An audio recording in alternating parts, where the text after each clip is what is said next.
Здравейте! Сега ще ви разкажем какво всъщност са истинските облачни услуги.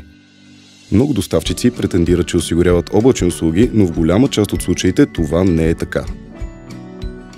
За съжаление, на пазара има много решения, които се предлагат и рекламират като облачни, а всъщност предоставят просто виртуализация с софтуер за управление, като така заблуждават потребителите.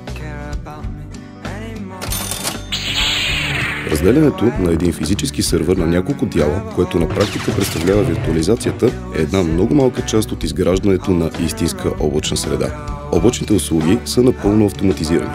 И въпреки, че и при тях се използват споделени ресурси, цялостната им система е много по-сложна. Те си служат с десетки технологии, за да осигурят качествена свързаност и услуга, която наистина да е в реална полза на потребителя.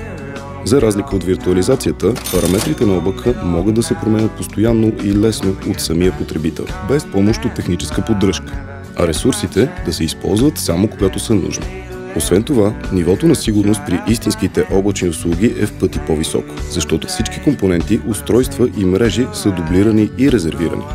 Това гарантира постоянна свързаност и възможност за използване на ресурсите без прекъсване. А това наистина е важно, ако искате бизнесът ви да се развива безотказно. Намерете истинското решение на oblak.bg.